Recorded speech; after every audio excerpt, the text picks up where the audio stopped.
Your mother is always right. You can only do your best, son.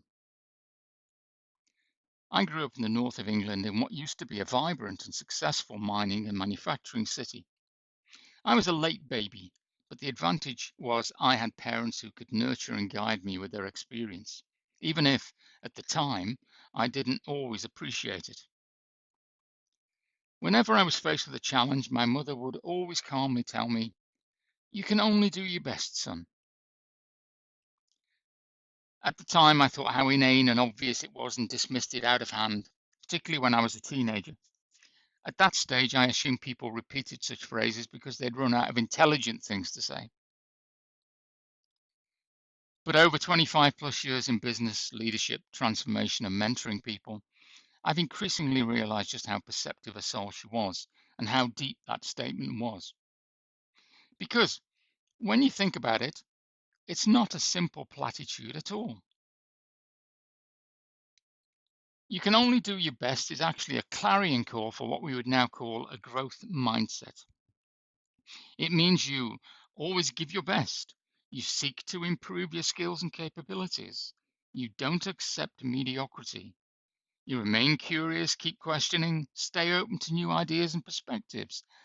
Ask others to help you improve your best, but also help others improve theirs. And you don't allow your ego to overpower your growth, and always make sure that you show your values, not just your results. You can only do your best, son. If you genuinely adopt this as a mantra for life and business, then it will drive positive behaviors. However, life is a balance, and as with many other things, you do risk paying an uncomfortable price. Many organizations pontificate about being the best and employing the best. It all sounds wonderful, well, in their presentations. But be aware that fully adopting the your best mantra can potentially generate friction. Living your best will probably cause your light to illuminate the behaviors and intents of others around you. This may tend to polarize people into like or loathe camps. In particular, insecure people may see you as a competitive threat to be removed before you expose them. This is increasingly true in our modern autocratic grey business world, where excellence and commitment seems a liability compared to superficiality, sycophancy, and just follow orders style compliance. So eventually you must decide something very important. What does your best actually mean to you?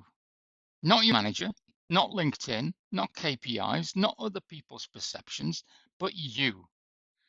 Decide and then set this as your primary intent to guide everything you do. Because real standards and ethics come from your internal intent, not external validation. But hidden inside my mother's advice was another lesson that took me even longer to understand. You can only do your best, son. Sometimes you can prepare perfectly, work hard, care deeply, act with integrity, give everything you have, and still fail.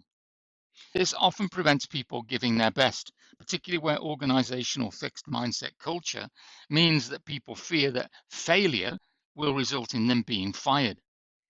Fear of failure stifles innovation, competitiveness, and human creativity and growth.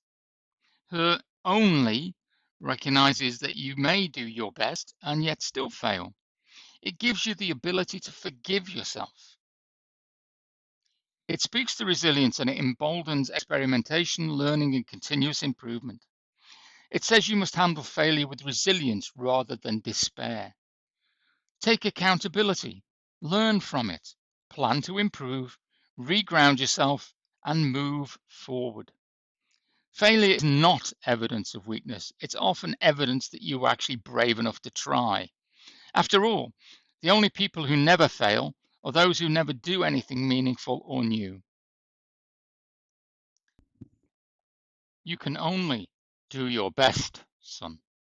But her advice also forces you to hold up what could be an uncomfortable and honest mirror to yourself. If you failed, then ask yourself, did I really do my best? Was the problem that you let your ego take charge?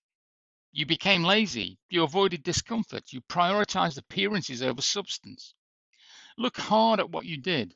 Not self-punishment, not shame, not excuses. Just look with real honesty and commitment to continuous improvement. Then refocus on your intent and forgive, learn, improve, and continue. Because doing your best is not about perfection, it's about having a growth mindset in business and in life. As my father used to say, always strive for perfection and settle for excellence.